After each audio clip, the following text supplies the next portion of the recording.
Start.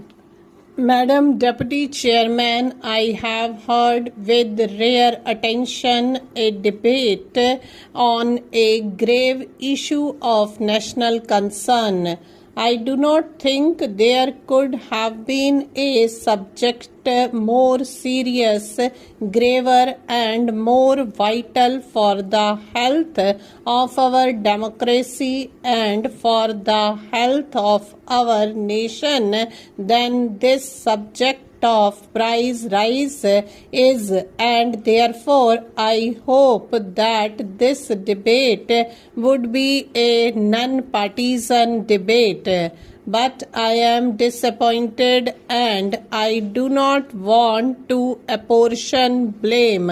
I do not want to make an intervention by way of criticism of a party or of my colleagues who have preceded me, but I do want to make a brief intervention in order to draw attention one more time to facts that stare us in the face. Madam, no debate can serve its purpose, no argument can be credible if it flies in the face or in the teeth of facts, because facts are obdurate.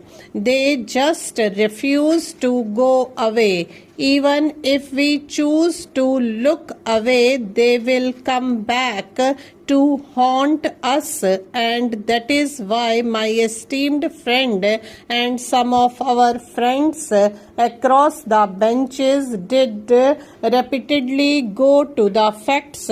But I would, without repeating the facts, only draw attention during the course of my submission to at least 4 principal facts that explain the reality of a marginal increase in prices.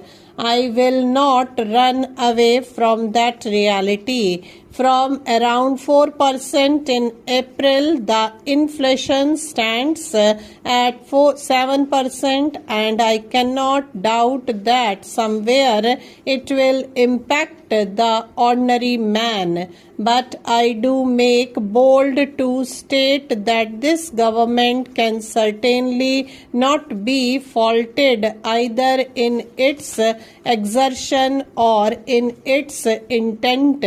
I must remind with all humility my friends in the opposition that the slogan of Aam Aadmi was not a slogan for us. It was a matter of creed. It was a matter of conviction, and this government came to power by going to the court of the people with welfare of the common man as the soul of its campaign. It is as much this soul, the soul of this campaign, the charter of this government that brought this government into power. Sir, we have taken steps, remedial steps and urgent steps to absorb the shock or the impact on the rise in prices. But before I tell this house and share with this house the concrete steps that have been taken by this government to minimize the adverse impact of the price rise on the daily existence of the common man, I must draw attention to the inescapable reality which is reflected in these facts. Madam, it is by all accounts an imported inflation. I really must compliment our finance minister because I have always believed that the most difficult job in a country like India is the job of the finance minister. Whatever you may do, it is not enough, but realizing that the international scenario is leading to a situation where if the states were not to intervene effectively and purposely, there would be a much intense pain and pressure on the common man. What did we do? Instead of raising revenue and taxing people more, he absorbs the burden. Excise duty on petrol, which he could have raised or at least have kept at what its current levels, was reduced by 3%. Excise duty on diesel and kerosene was also reduced by 3% and 4% respectively. All I intend to convey by citing these figures is that this government has been sensitive to the need for an effective, purposive, meaningful, and rational intervention. There could be an argument that something more could have been done.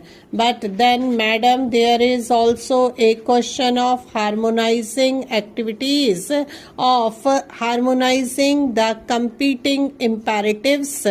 My distinguished friend, the Minister of Petroleum, intervening in the debate on the other day, made a very forceful point, and he said the PSUs, the oil marketing companies, the oil companies could perhaps have absorbed more, but then what do we do with the continued viability of these institutions, which are in a way the security of our future? Energy security is as much a national imperative as food security, and there can be no compromise on fundamentals. Added to these, madam, is another reality, the reality of excess liquidity in the market. When there is too much liquidity, there is bound to be an inflationary spell, and that is exactly what had happened. Madam, with your leave, I would like to state only this, that the time for us to muddle through is over. We no longer have the luxury of political rhetoric when it comes to sound economic fundamentals.